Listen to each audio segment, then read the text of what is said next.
Okay, so the big question, how much gold should you have? But not to hedge some kind of portfolio, how much for disaster planning? Question's just a little bit more fun, as long as you ignore the disaster part.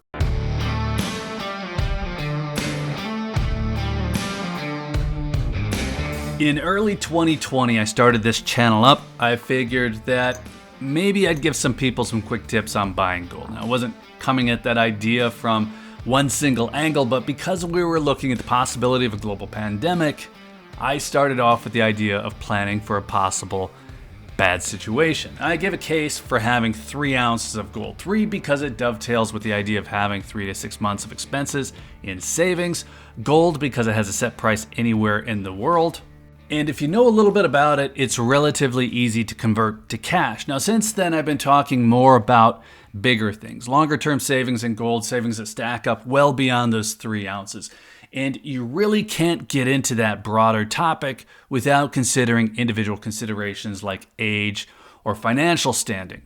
We'll circle back to that idea of having gold as part of a disaster plan because that came up in a real world conversation this past weekend, and I hadn't really been thinking that through, at least not in a while. Now, my disaster planning, it's in there, but I guess it's wrapped up in any planning that I have. I have savings, and I'm going to use that however I need it.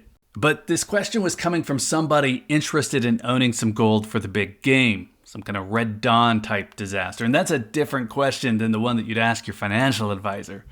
If you were really only looking to have some gold as part of a disaster plan, you'd have to look at the use case, you'd have to look at the probability of that risk, and you'd have to look at the possible impact that situation would cause if it comes along. Now, 5% of your total net worth, it probably doesn't apply there. Before we get back to it, if you're looking for precious metals, hit up SD Bullion. New customers even get gold and silver for spot. That's sdbullion.com/new. So let me add some color there. These were friends asking if we had any gold. Kind of a surprise topic, but it started as some general questions about other things. It was a question about handguns, and it just kind of grew a little bit. No details given, but it was clear that they had thought through the disaster prep topic just a little bit. And they decided that they didn't have some of the things that a grown adult should have access to just in case. Now, if this question comes up out of the blue, I'm not going to hide the fact that I have some gold. But for obvious reasons, that's about as far as I'm normally going to go. Do you have gold? Sure, I do. But if it gets followed up with how much, well, I have to know you pretty well before I'm going to get into that in person. Now, the reason that we've all heard that 5% number for a portfolio hedge is that it takes the probable risk of a market crash and the likely impact if that was the case, offsets that with a non-correlated asset. It just kind of works, or at least it makes sense. Now, if we were disaster planning, there's really no formula anchored on a finite rational starting point. What I'll say here, though, is that when I came to that original 3-ounce number that I've thrown around, I was 30. I would have had 3 months in traditional savings, so cash in a savings account. I had a decent income, and I also had a lot of debt. Now, why is that important? Well, at the time, my need for that 6 months savings, 3 in cash, 3 in gold, that was to be able to continue servicing debt. School loans, mortgage, car loan. So nothing lavish. It was there to help pay the bills if I needed. So these days, it's a little bit different. Gold is more than just something to help keep me off the street in a bad situation. I look at this stuff 2 ways. One is to help with that possible disaster, possible downturn. Maybe that's 3 months, maybe it's more like 2 years.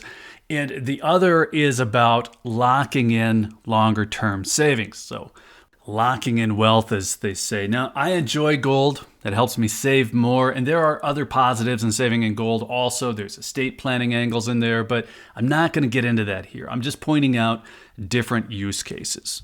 So my disaster gold would be about 50 ounces. That's 24 months, 2 ounces per month. And then I guess I'm rounding up. Now, do I think a friend asking out of the blue should have 50 ounces of gold? No. Now, the friend probably wanted an answer like 3 ounces. In their case, maybe more like 5. But they were probably thinking in terms of how much they wanted to set aside. How much they could. $6,000, $10,000. If you're new to gold, that's going to be how you think about it. Setting aside a dollar amount. Now, gold isn't a supply, it's not sunk cost. I'm going to come back to that. But first, the reason that I'm using a small amount and not some percentage of your entire net worth is that this is based off of risk assessment. So having 5 or 10% in gold as a portfolio hedge, that is going to be based on the risk of an overall stock market downturn and then the impact that that would have on you if it hits. Now, that's not what this was about. This was about having a disaster fund. So you would have to go through a similar risk assessment. Like, is a natural disaster like a flood a high probability risk to you? Well, it's probably not high. How about a health issue or a job loss? Those probably still aren't high on their own. But if you take all of those, you put them together and say your overall risk probability is still low, well, the amount of gold that you might want to have to offset that is also going to be pretty low, especially considering gold should be more of a last line of defense with cash savings ahead of it.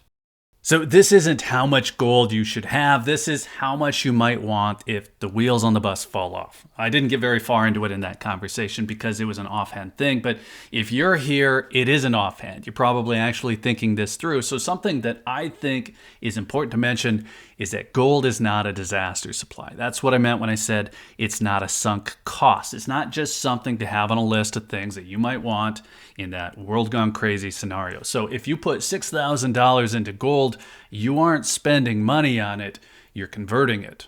It becomes savings. Now, you need to understand how to convert it back to cash if you need it, but I think that ability to convert it changes the question. And that's the reason that I can save a relatively large amount of it, 50 ounces rather than 3, without being some kind of nutter. It's not a fringe idea if you know how to buy and sell it.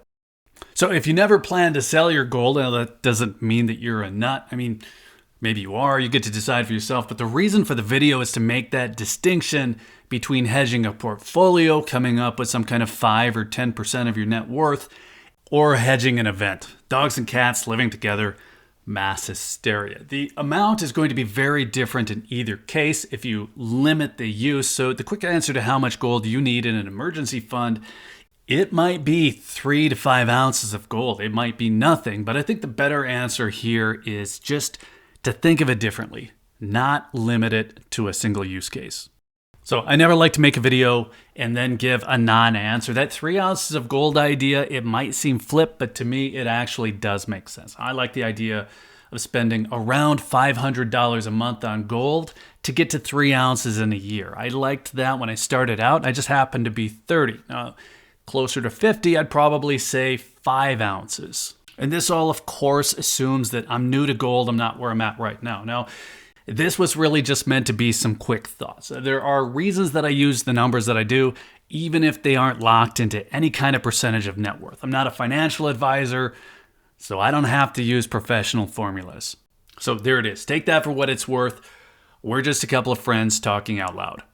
So let's call it good there. We didn't have to break out the spreadsheets and consult our personal financial statements. I think that's a good place to stop. Now, here's what I'd like to know. Do you have a disaster stash that includes gold? Now, if so, and you're willing to share, let us know the hypothetical amount, the amount before the boating accident. Now, if you don't hold gold for that reason, let us know that too. I think it's interesting either way, so let us know. And then while you're in the comments, be sure to hit that like button if you found any of this interesting. Be sure you're subscribed with notifications turned on if you'd like to see more on the topic. And if you're still here, thanks again for watching. I always appreciate your time. Take care.